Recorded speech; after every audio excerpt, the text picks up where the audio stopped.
आने वाले चंद दिनों के अंदर भारत 70 लाख से ज्यादा मुसलमानों को हुकूमती फहरिस्त से निकाल रहा है, क्योंकि वो गलत जुबान और नाउज़ुबिल्लाह गलत खुदा की इबादत करते हैं। लेकिन इसके बारे में पाकिस्तान में किसी एक भी मीडिया हाउस ने बात नहीं की, किसी एक भी टीवी चैनल या एंकर ने इसके बारे में आवाज नहीं उठाई। वीडियो स्टार्ट करने से पहले तमाम उन दोस्तों को जो चैनल में नए हैं उनसे दरख्वास्त है कि चैनल को सब्सक्राइब कर लें और साथ दिए गए इस घंटी के निशान को भी दबा दें ताकि हमारी हर नई वीडियो का आपको नोटिफिकेशन मिल सके।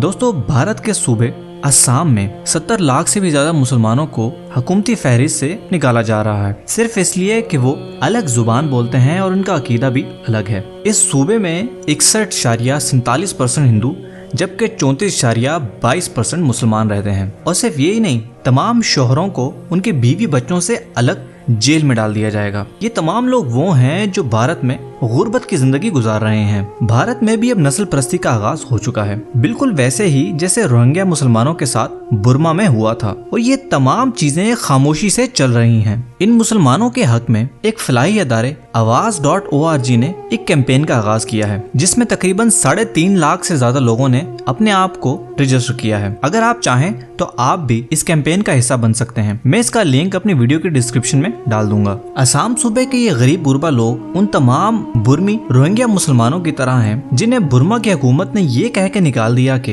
ये बांग्लादेश से आए गैर कानूनी अफराद हैं। भारत के सूबे असम में हुकूमत ने तमाम उन लोगों को टारगेट किया है जो गरीब हैं, जिन्हें अपनी जिंदगी में कभी भी इस तरह की दस्तावेजात, NIC या शनाख्ती कार्ड की जरूरत नहीं पड़ी। कई लोगों का ये कहना है कि अगर भारत की हुकूमत ने ये किया तो इसके बाद भारत में मजहब परस्ती का बाकायदा आगाज हो जाएगा, जिसके बाद भारत में रहने वाले करोड़ों मुसलमानों को भी मुख्तलिफ खतरात का सामना करना पड़ सकता है। दोस्तों, इस वीडियो को ज्यादा से ज्यादा शेयर करें ताकि पाकिस्तान और दुनिया भर में हमारे मुसलमान भाई इन भारतीय मुसलमानों के लिए कुछ न कुछ कर सकें, और हो सके तो आवाज.org पर भी इस कैंपेन का हिस्सा बने, जिसे बाद में यूनाइटेड नेशन में जमा करवाया जाएगा।